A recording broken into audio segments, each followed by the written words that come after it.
दोस्तों नमस्कार। मैं राहुल ऑनलाइन क्लासेस में आप लोगों का बहुत बहुत स्वागत है। आज हम आप लोगों को कक्षा 10 के हिंदी के प्रथम पाली का क्वेश्चन के बारे में बताएंगे।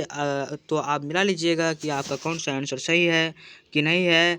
अगर आप लोगों को ये वीडियो अच्छा लगे तो एक लाइक कर दीजिएगा और चैनल पर नए हैं तो चैनल को सब्सक्राइब करके बेल आइकन को प्रेस कर लीजिएगा, जिससे हर आने वाले वीडियो का नोटिफिकेशन आपको समय समय पर मिलती रहेगी। तो चलिए वीडियो को शुरू करते हैं। तो मेरे प्यारे बच्चों, सेट नंबर डी का पहला नंबर देखते हैं। क्वेश्चन क्या कहता है, निम्नलिखित चिन्हों में से प्रश्नवाचक चिन्ह कौन है। तो कोई भी जानता है प्रश्नवाचक चिन्ह ये होता है, तो ऑप्शन नंबर ए हो जाएगा। उसके बाद फिर आगे बढ़ते हैं। दूसरा नंबर का क्वेश्चन बोल रहा है, निम्न भाषाओं में से किस भाषा को देवनागरी लिपि में लिखते हैं। तो हिंदी भाषा को हम देवनागरी लिपि में लिखते हैं। तो आगे बढ़ते हैं, निम्नलिखित में से व्यक्तिवाचक संज्ञा कौन है। तो दिवाली जो है व्यक्तिवाचक संज्ञा है। आगे बढ़ते हैं, ऑप्शन नंबर डी उसका सही हो जाएगा 3 नंबर का। और फिर आगे बढ़ते हैं, 4 नंबर का क्वेश्चन बोल रहा है, प्रवेश शब्द कौन लिंग है। प्रवेश शब्द पुल्लिंग लिंग है। ऑप्शन नंबर बी सही हो जाएगा। 5 नंबर का क्वेश्चन बोल रहा है, दाता शब्द का स्त्रीलिंग रूप क्या है। तो दाता शब्द का स्त्रीलिंग रूप हो जाएगा दात्री। ऑप्शन नंबर सी सही होगा। उसको फिर आगे बढ़ते हैं, निम्नलिखित में से तत्सम शब्द कौन है। निम्नलिखित में से आम्र शब्द तत्सम है। ऑप्शन नंबर सी सही हो जाएगा। 7 नंबर का क्वेश्चन देखिए क्या बोल रहा है, भाग्यवान शब्द का स्त्रीलिंग रूप क्या है। तो भाग्यवान शब्द का स्त्रीलिंग रूप भाग्यवती होगा। ऑप्शन नंबर डी सही हो जाएगा। उसके बाद फिर आगे बढ़ते हैं, 8 नंबर का क्वेश्चन बोल रहा है, कारक के कितने भेद होते हैं। कारक के 8 भेद होते हैं। तो फिर आगे बढ़ते हैं, 9 नंबर का क्वेश्चन बोल रहा है, निम्नांकित विभक्ति चिन्ह क्या है। निम्नांकित विभक्ति क्या बोल रहा है, कर्ता कारक की विभक्ति है ना, सॉरी गलत बोल दिए थे। कर्ता कारक की विभक्ति चिन्ह क्या है। कर्ता कारक की विभक्ति है ने। अब देखो आगे बढ़ते हैं, 10 नंबर का क्वेश्चन बोल रहा है, वाक्य में क्रिया का फल जिस शब्द पर पड़ता है उसे क्या कहते हैं। वाक्य में क्रिया का फल जिस पर पड़ता है उसे कर्म कहते हैं। ऑप्शन नंबर सी सही हो जाएगा। उसके बाद आगे बढ़ते हैं, सॉरी ये हाँ, उसके बाद आगे बढ़ते हैं, 11 नंबर का क्वेश्चन बोल रहा है, पेड़ से पत्ते गिरे यह किस कारक का उदाहरण है। तो ये अपादान कारक का उदाहरण है। ऑप्शन नंबर डी सही हो जाएगा। उसके बाद आगे बढ़ते हैं, 12 नंबर का क्वेश्चन बोल रहा है, सर्वनाम के कुल कितने भेद हैं। सर्वनाम के कुल 6 भेद हैं। ऑप्शन नंबर ए सही हो जाएगा। उसके बाद आगे बढ़ते हैं, 13 नंबर का क्वेश्चन बोल रहा है, ऐसा न हो कि कोई आ जाए यह किस सर्वनाम का उदाहरण है। तो मेरे प्रिय बच्चों ये अनिश्चयवाचक सर्वनाम का उदाहरण है। ऑप्शन नंबर बी सही हो जाएगा। उसके बाद आगे बढ़ते हैं, 14 नंबर का क्वेश्चन बोल रहा है, जो संज्ञा और सर्वनाम की विशेषता बताए उसे क्या कहते हैं। उसे विशेषण कहते हैं। ऑप्शन नंबर सी सही हो जाएगा। उसके बाद आगे बढ़ते हैं, सिर भर दूध यह किस विशेषण का उदाहरण है। यह परिमाण बोधक विशेषण है। ऑप्शन नंबर डी सही हो जाएगा। उसके बाद आगे बढ़ते हैं, 16 नंबर का क्वेश्चन बोल रहा है, निम्नांकित वाक्यों में कौन वाक्य अशुद्ध है। तो देखिए आप अपना दिमाग लगाइए, कौन वाक्य अशुद्ध है। तो देखिए आप कहाँ पर रह रहे हैं, इस पे दोहराइए, अशुद्ध लग रहा है। तो आप इधर पहले देख लीजिए, पैदल चलकर आने में देर होना स्वाभाविक था, ये तो सही है। बिना अच्छे वेतन की काम नहीं होगा, ये भी सही है। हमारे प्रदेश की जनता शांत है, ये भी सही है। इसका मतलब अशुद्ध हमारा ऑप्शन नंबर ए होगा। ठीक, उसके बाद फिर आगे बढ़ते हैं, 17 नंबर का क्वेश्चन बोल रहा है, निम्न में तद्भव शब्द कौन है। तो मोर जो है तद्भव शब्द है। ऑप्शन नंबर बी सही हो जाएगा मेरे प्यारे बच्चों। उसके बाद फिर आगे बढ़ते हैं, 18 नंबर का क्वेश्चन बोल रहा है, बनावट के विचार से शब्द के कितने प्रकार है। बनावट के विचार से शब्द के 4 भेद हैं, है ना, 4 प्रकार है। ऑप्शन नंबर बी सही हो जाएगा। उसके बाद फिर आगे बढ़ते हैं, 19 नंबर का क्वेश्चन बोल रहा है, ऐसे शब्द जो शब्दों के मेल से बनते हैं और जिसके खंड सार्थक होते हैं क्या कहलाते हैं। तो मेरे प्यारे बच्चों इसका सही उत्तर हो जाएगा ऑप्शन नंबर सी, यौगिक शब्द कहलाते हैं। तो अब आगे बढ़ते हैं, 20 नंबर का क्वेश्चन बोल रहा है, उस शब्दांश या अवयव को क्या कहते हैं जो किसी शब्द के पहले आकर उसका विशेष अर्थ प्रकट करता है ना। क्या बोल रहा है, उस शब्दांश या अवयव को क्या कहते हैं जो किसी शब्द के पहले आकर उसका विशेष अर्थ प्रकट करता है। तो मेरे प्यारे बच्चों उपसर्ग कहेंगे उसको। ऑप्शन नंबर ए सही हो जाएगा। उसके बाद फिर आगे बढ़ते हैं, 21 नंबर का क्वेश्चन बोल रहा है, संग्रह शब्द में उपसर्ग क्या है। संग्रह शब्द में सम जो है ये उपसर्ग। ऑप्शन नंबर बी सही हो जाएगा। उसके बाद फिर आगे बढ़ते हैं, 22 नंबर का क्वेश्चन क्या बोल रहा है, सप्ताह शब्द का विशेषण क्या है। सप्ताह शब्द का विशेषण हो जाएगा साप्ताहिक। ऑप्शन नंबर सी सही हो जाएगा। उसके फिर आगे बढ़ते हैं, दर्शनीय शब्द में प्रत्यय क्या है। दर्शनीय शब्द में अनीय प्रत्यय है। ठीक, उसके बाद फिर आगे बढ़ते हैं, शरणागत शब्द कौन समास है? शरणागत शब्द जो है तत्पुरुष समास है। ऑप्शन नंबर ए सही हो जाएगा। उसके बाद फिर आगे बढ़ते हैं। 25 नंबर का क्वेश्चन बोल रहा है ध्यान में मग्न साधक यह कौन पदबंध है? इसका सही उत्तर हो जाएगा ये हम नहीं बनाए हैं। चलिए आगे बढ़ते हैं। 26 नंबर का क्वेश्चन बोल रहा है रचना की दृष्टि से वाक्य के कितने प्रकार हैं? रचना की दृष्टि से वाक्य के 3 प्रकार हैं। उसका बाद फिर आगे बढ़ते हैं। हमारे जवानों को देखकर दुश्मन भाग गए। हमारे जवानों को देख करके दुश्मन भाग गए, यह किस वाक्य का उदाहरण है? तो मेरे प्यारे बच्चों इसका सही उत्तर हो जाएगा ऑप्शन नंबर सी, सरल वाक्य। उसके बाद फिर आगे बढ़ते हैं। आगे क्या है 28 नंबर का क्वेश्चन में बोल रहा है माँ ने बच्चों को सुलाया, यह किस कारक का उदाहरण है? तो मेरे प्यारे बच्चों इसका ऑप्शन नंबर डी हो जाएगा, क्रम कारक। ठीक है, उसके बाद फिर आगे बढ़ते हैं। निम्नांकित वाक्यों में से कौन मिश्र वाक्य है? तो मेरे प्यारे बच्चों इसका सही उत्तर हो जाएगा ऑप्शन नंबर ए, क्या है, मैं खाना खा चुका तब वह आया, ये सही हो जाएगा। उसको फिर आगे बढ़ते हैं। निर्धारक शब्द कौन समास है? निर्धारक शब्द अव्ययी भाव समास है। ऑप्शन नंबर बी सही हो जाएगा। उसको फिर आगे बढ़ते हैं। बिरजू महाराज का जन्म लखनऊ के किस अस्पताल में हुआ? तो बिरजू महाराज का जन्म जो है जफरीन अस्पताल में हुआ। ठीक, उसके बाद फिर आगे बढ़ते हैं। लैटिन कवि वर्जिल पर किसने एक बड़ी अच्छी कविता लिखी थी? तो अंग्रेजी कविता टेनिसन, है ना। ऑप्शन नंबर ए सही हो जाएगा। उसको फिर आगे बढ़ते हैं। 33 नंबर का क्वेश्चन बोल रहा है शिक्षक शब्द का अर्थ है, ये मोम हो जाएगा। ऑप्शन नंबर सी सही होगा। उसको फिर आगे बढ़ते हैं। 34 नंबर का क्वेश्चन बोल रहा है दही वाली मंगामा शीर्षक कहानी किस कहानी से सवार ली गई है? तो इसका सही उत्तर हो जाएगा कन्नड़ कहानी से। ऑप्शन नंबर डी सही होगा। उसको 35 नंबर का क्वेश्चन बोल रहा है अवलूर के पास किस गांव की रहने वाली निम्न में से कौन है? तो ये मगम्मा हो जाएगा, है ना। अवलूर के पास किस गांव की रहने वाले निम्न में से कौन है? तो ये मगम्मा हो जाएगा। ऑप्शन नंबर ए सही होगा। उसके बाद फिर आगे बढ़ते हैं। 36 नंबर का क्वेश्चन बोल रहा है बारिश होते देख किसे लग रहा था जैसे इस बार भी बाढ़ आएगी? तो लक्ष्मी को लग रहा था कि इस बार भी बाढ़ आ जाएगी, बारिश इतना हो रही है। तो अब देखते हैं। 37 नंबर का क्वेश्चन बोल रहा है ढाते विश्वास शीर्षक कहानी के लेखक का क्या नाम है? तो इसका सही उत्तर हो जाएगा सात कौड़ी होता। ऑप्शन नंबर सी सही होगा। उसके बाद फिर आगे बढ़ते हैं। तीन गोरे निसंतान, क्या, तीन गोरे निष्णात डॉक्टरों ने एक मत होकर मंगू के पागलपन का क्या निदान प्रकट किया? तो इसका सही उत्तर हो जाएगा कुछ कहा नहीं जा सकता। Option number B. उसके बाद फिर आगे में है मंगू किस समय से पागल थी? मंगू जन्म से ही पागल थी। ऑप्शन नंबर ए सही हो जाएगा। उसके फिर आगे आएगा 40 नंबर का क्वेश्चन बोल रहा है लेखक सुजाता की चरित्र कहानी का नाम क्या है? तो इसका सही उत्तर हो जाएगा नगर। ऑप्शन नंबर बी सही होगा। उसके बाद फिर आगे बढ़ते हैं। चिंता किसकी रचना है? चिंता जो है किसकी रचना है? तो मेरे प्यारे बच्चों इसका सही उत्तर हो जाएगा सच्चिदानंद हिरानंद वात्स्य अज्ञेय। ऑप्शन नंबर सी सही होगा। उसके बाद फिर आगे बढ़ते हैं। 42 नंबर का क्वेश्चन बोल रहा है दूर से ही कौन ललकारता है? एक वृक्ष की हत्या शीर्षक कविता के अनुसार चिन्हित करें। तो इसका सही उत्तर हो जाएगा वृक्ष। ऑप्शन नंबर सही हो जाएगा। ऑप्शन नंबर डी सही हो जाएगा। उसको फिर आगे बढ़ते हैं। और उसका ख खरगोश की खालिश बेचैनी में यह पंक्ति किस कविता की है? यह अक्षर ज्ञान की है। ऑप्शन नंबर ए सही हो जाएगा। उसको फिर आगे बढ़ते हैं। निम्न में क्या बोल रहा है मेरे बिना तुम प्रभु, क्या बोल रहा है मेरे बिना तुम प्रभु शीर्षक कविता किसको संबोधित है? ये इसका सही उत्तर हो जाएगा ऑप्शन नंबर डी, प्रभु को। उसके बाद फिर आगे बढ़ते हैं। 45 नंबर का क्वेश्चन बोल रहा है अंग्रेजी वाहन वसन वेश रीति और नीति यह पंक्ति किस शीर्षक कविता की है? इसका सही उत्तर हो जाएगा स्वदेशी। ऑप्शन नंबर ए सही होगा। उसके बाद फिर आगे बढ़ते हैं। 46 नंबर का क्वेश्चन बोल रहा है एक ध्वनि जब दो व्यंजनों से संयुक्त हो जाए तब यह क्या कहलाती है? तो इसका सही उत्तर हो जाएगा संयुक्त ध्वनि कहलाता है। ऑप्शन नंबर सी सही होगा। उसके बाद फिर आगे बढ़ते हैं। 47 नंबर का क्वेश्चन है भ का उच्चारण स्थान है। भ जो है हॉट का उच्चारण स्थान है। इसका ऑप्शन नंबर सी हो जाएगा।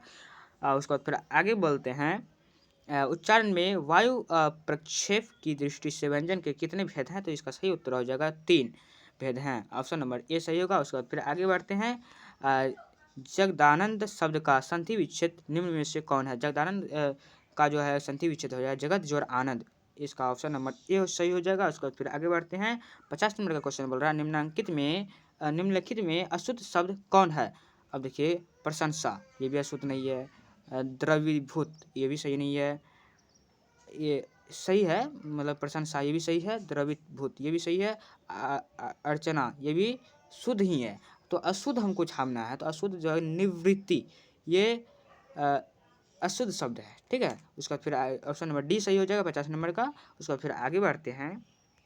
51 नंबर का क्वेश्चन है इच्छा शब्द का पर्यायवाची शब्द निम्न में से कौन है। इच्छा शब्द का पर्यायवाची शब्द होगा कामना, ऑप्शन नंबर सी सही होगा। 52 नंबर का क्वेश्चन बोल रहा है गृहस्थ शब्द का विलोम क्या है। गृहस्थ शब्द का विलोम जो है सन्यासी हो जाएगा, है ना। उसको फिर ऑप्शन नंबर डी सही हो जाएगा। उसको फिर आगे बढ़ते हैं। 53 नंबर का क्वेश्चन बोल रहा है जो नहीं हो सकता के लिए शब्द क्या है। तो इसका सही उत्तर हो जाएगा असंभव, ऑप्शन नंबर ए सही होगा। उसको फिर आगे बढ़ते हैं। 54 नंबर का क्वेश्चन है चेहरे पर हवाइयाँ उड़ना मुहावरे का अर्थ क्या है। तो इसका सही उत्तर हो जाएगा घबराना, ऑप्शन नंबर ए सही होगा। उसके बाद फिर आगे बढ़ते हैं मेरे प्यारे बच्चों। इंद्र का पर्यायवाची शब्द क्या है। इंद्र का पर्यायवाची शब्द महेंद्र होगा, ऑप्शन नंबर बी सही होगा। उसको फिर आगे बढ़ते हैं। नमक शब्द का विशेषण क्या है। नमक शब्द का विशेषण नमकीन होगा, ऑप्शन नंबर सी सही होगा। उसके बाद फिर आगे बढ़ते हैं। काला अक्षर भैंस बराबर लोकांकित का सही अर्थ क्या है। तो इसका सही उत्तर हो जाएगा ऑप्शन नंबर बी निरक्षर। उसका फिर आगे बढ़ते हैं। राम खाता होगा यह किस काल का उदाहरण है। ये तो संदिग्ध वर्तमान का उदाहरण होगा, ऑप्शन नंबर सी सही हो जाएगा। उसको फिर आगे बढ़ते हैं। गिरोह शब्द कौन संज्ञा है। गिरोह शब्द जो है सामूहिक समूहवाचक संज्ञा है, ऑप्शन नंबर डी सही होगा। उसको फिर आगे बढ़ते हैं। गवैया शब्द में प्रत्यय क्या है। गवैया शब्द में वैया जो है ये प्रत्यय है। उसका फिर आगे बढ़ते हैं। 61 नंबर का क्वेश्चन बोल रहा है भीमराव अम्बेडकर किसके प्रोत्साहन पर उच्च स्तर शिक्षा के लिए न्यूयॉर्क गए। तो मेरे प्यारे बच्चों में बड़ौदा नरेश के प्रोत्साहन के लिए न्यूयॉर्क गए, ऑप्शन नंबर बी सही हो जाएगा। उसका फिर आगे बढ़ते हैं। द अनस्टेबल्स किसकी रचना है, किन की रचना है। द अनस्टेबल्स भीमराव अम्बेडकर की रचना है। कोई बच्चा बता सकता है, ये पहला चैप्टर का ही है। हिंदी का पहला चैप्टर में ही है Bhimrao Ambedkar, option number C सही हो जाएगा। उसको फिर आगे बढ़ते हैं। विष के दांत शीर्षक पाठ किस कहानी संग्रह से लिया गया है। विष के दांत जो है विष के दांत तथा अन्य कहानियों से लिया गया है, ऑप्शन नंबर डी सही हो जाएगा। उसको फिर आगे बढ़ते हैं। सशक्त कथाकार अमरकांत का जन्म किस वर्ष में हुआ। तो मेरे प्यारे बच्चों इसका सही उत्तर हो जाएगा 1925 ईस्वी में हुआ, ऑप्शन नंबर ए सही हो जाएगा। उसको फिर आगे बढ़ते हैं। यह किसने कहा कि 11 रुपये साड़ी के खोट से निकाल कर यही चारपाई पर रखें पर वे मिल नहीं रहे हैं। तो इसका सही उत्तर हो जाएगा रिश्तेदार की पत्नी ने कहा था। किसने कहा था, रिश्तेदार की पत्नी ने, ऑप्शन नंबर बी सही हो जाएगा। उसको फिर आगे बढ़ते हैं। 66 नंबर का क्वेश्चन बोल रहा है लेखक राम विलास शर्मा को उनकी किस रचना पर साहित्य अकादमी पुरस्कार प्राप्त हुआ। तो मेरा प्यारे बच्चों इसका सही उत्तर हो जाएगा ऑप्शन नंबर ए निराला की साहित्य साधना। इसका फिर आगे बढ़ते हैं। 67 नंबर का क्वेश्चन है यथेष्ट शब्द का अर्थ क्या है। यथेष्ट शब्द का अर्थ हो जाएगा पर्याप्त, ऑप्शन नंबर बी सही हो जाएगा। उसको फिर आगे बढ़ते हैं। 68 नंबर का क्वेश्चन बोल रहा है रंग कर्म की पत्रिका नटरंग की संपादक निम्न में से कौन थी। तो इसका सही उत्तर हो जाएगा रश्मि वाजपेयी, इसका ऑप्शन नंबर सी होगा सही। उसका फिर आगे बढ़ते हैं। 69 नंबर पंडित बिरजू महाराज कानपुर में कितने साल रहे। तो पंडित बिरजू महाराज जो है कानपुर में 2 से 2.5 साल रहे, ऑप्शन नंबर डी सही हो जाएगा। उसके बाद फिर आगे बढ़ते हैं। 17 नंबर का क्वेश्चन बोल रहा है निम्नलिखित में से कौन सी रचना अशोक वाजपेयी की है। तो कविता का जनपद, ये ऑप्शन नंबर ए सही हो जाएगा। उसके बाद फिर आगे बढ़ते हैं। 71 नंबर क्वेश्चन बोल रहा है कवि रस खान को पृष्टि मार्ग में दीक्षा किसने दी। तो इसका सही उत्तर हो जाएगा गोस्वामी विठलनाथ ने, है ना, ऑप्शन नंबर ए सही हो जाएगा। उसके बाद फिर आगे बढ़ते हैं मेरे प्यारे बच्चों। किन की रचनाओं से मुग्ध होकर भारतेंदु हरिश्चंद्र ने कहा था इन मुसलमान हरिजन कोटीन हिंदू वाड़िये। इसका अर्थ है इसका सही उत्तर हो जाएगा रस खान की, है ना, ऑप्शन नंबर बी सही हो जाएगा। उसके बाद फिर आगे बढ़ते हैं। कवि घनानंद का जन्म किस वर्ष में हुआ। तो कवि घनानंद का जन्म जो है ऑप्शन नंबर सी हो जाएगा 1689 ईस्वी में हुआ। उसका फिर आगे बढ़ते हैं, ऑप्शन नंबर सी सही हो जाएगा। उसका फिर चौथा नंबर का क्वेश्चन है, घनानंद किसके सैनिकों द्वारा मारे गए? घनानंद जो है नादिर शाह के सैनिकों द्वारा मारे गए। ऑप्शन नंबर डी सही हो जाएगा। उसको फिर आगे बढ़ते हैं, 75 नंबर का क्वेश्चन बोल रहा है, भारत सौभाग्य नाटक किसकी रचना है? तो इसका सही उत्तर हो जाएगा option number A, Badrinath Chaudhary Premghan के, है ना। ऑप्शन नंबर ए सही हो जाएगा। उसका फिर आगे बढ़ते हैं, 76 नंबर का क्वेश्चन बोल रहा है, मनोज भारतीय देख कौ सकत नहीं पहचान, यह पंक्ति किस कविता से है? इसका सही उत्तर हो जाएगा स्वदेशी से है। ऑप्शन नंबर बी सही हो जाएगा। उसको फिर आगे बढ़ते हैं, बद्री नारायण चौधरी प्रेमघन ने किस मासिक पत्रिका का संपादन किया? इसका सही उत्तर हो जाएगा आनंद कांतविनी। इसका ऑप्शन नंबर सी सही हो जाएगा। उसको फिर आगे बढ़ते हैं, ग्राम्या किसकी रचना है? ग्राम्या जो है सुमित्रा नंदन पंत के रचना है। ऑप्शन नंबर डी सही हो जाएगा। उसके फिर आगे बढ़ते हैं, सुमित्रा नंदन पंत के पिता का नाम क्या था? इसका सही उत्तर हो जाएगा गंगादत्त पंत, है ना। ऑप्शन नंबर ए सही होगा। उसके बाद फिर आगे बढ़ते हैं, रामधारी सिंह दिनकर के पिता का नाम क्या था? रामधारी सिंह दिनकर का पिता का नाम रवि सिंह था। इसका ऑप्शन नंबर बी सही हो जाएगा। उसके बाद फिर आगे बढ़ते हैं मेरे प्यारे बच्चों, मुदेर पंडित लोगों की दूसरी राजधानी है, यह कहाँ लिखा हुआ है? ये जो है तुलनात्मक व्याकरण में लिखा हुआ है। ऑप्शन नंबर सी सही हो जाएगा। उसके बाद फिर आगे बढ़ते हैं, हाँ तो 21 नंबर का क्वेश्चन बन गया। उसके बाद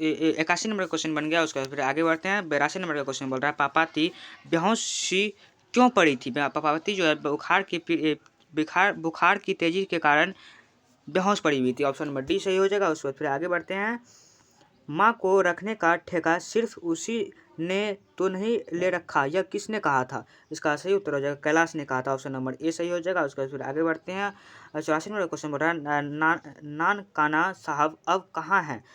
नानकाना साहब जो है पाकिस्तान में है। ऑप्शन नंबर बी सही हो जाएगा। उसके बाद फिर आगे बढ़ते हैं, सोहिला किसकी रचना है? सोहिला जो है गुरु नानक की रचना है। ऑप्शन नंबर सी सही हो जाएगा। उसके बाद फिर आगे बढ़ते हैं, 86 नंबर का क्वेश्चन बोल रहा है, सिखों के पांचवें गुरु कौन थे? सिखों के पांचवें गुरु अर्जुन देव थे। ऑप्शन नंबर डी सही हो जाएगा। उसके बाद फिर आगे बढ़ते हैं, दंड कमंडल सिख सुत धोती तीर्थ गौनु अति भ्रमुनु करे, यह पंक्ति किस शीर्षक कविता से उद्धृत है? इसका सही उत्तर हो जाएगा ऑप्शन नंबर ए, रामनाथ विनु नृत्य जगी जन्मा। इसका ऑप्शन नंबर ए सही हो जाएगा। उसके बाद फिर आगे बढ़ते हैं, गुरु नानक के किस पद में राम नाम के कीर्तन पर बल दिया गया है? तो प्रथम पद, है ना। ऑप्शन नंबर 20 सही हो जाएगा 88 का। उसका फिर आगे बढ़ते हैं, 89 नंबर का बोल रहा है, पिछली शब्द का अर्थ क्या है?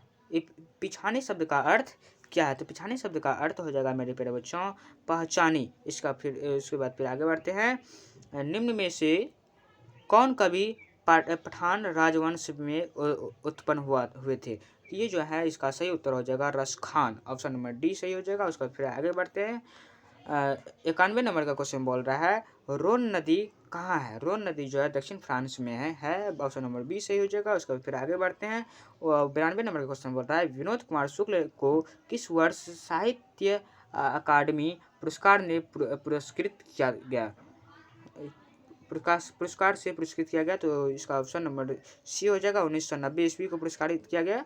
उसके बाद फिर आगे बढ़ते हैं, झोले में कितनी मछलियाँ थी? झोले में जो है कि 3 मछलियाँ थी, है ना। उसके बाद फिर आगे बढ़ते हैं, 94 नंबर का क्वेश्चन है, भैया मछली अभी कट जाएगी, यह किसने पूछा? ये जो है संतू ने पूछा। किसने पूछा? संतू ने। ऑप्शन नंबर ए सही हो जाएगा। उसके बाद फिर आगे बढ़ते हैं, गीतकार गुलजार की कविताओं का संपादन यतीन्द्र मिश्र ने किस नाम से किया? तो इसका सही उत्तर हो जाएगा यार जुलाहे। इसका सही ऑप्शन हो जाएगा बी नंबर का, मतलब 95 नंबर का बी ऑप्शन सही हो जाएगा। उसको फिर आगे बढ़ते हैं, 6 नंबर का क्वेश्चन है, अमीरुद्दीन के बड़े भाई का नाम क्या था? अमीरुद्दीन के बड़े भाई का नाम था शमसुद्दीन, है ना। ऑप्शन नंबर सी सही हो जाएगा। उसके बाद फिर आगे बढ़ते हैं मेरे प्यारे बच्चों, बिस्मिल्लाह खां कौन सा वाद्य यंत्र बजाते हैं? तो इसका सही उत्तर हो जाएगा शहनाई बजाते हैं। ऑप्शन नंबर डी सही हो जाएगा। उसके बाद फिर आगे बढ़ते हैं, किस स्थान पर मरण भी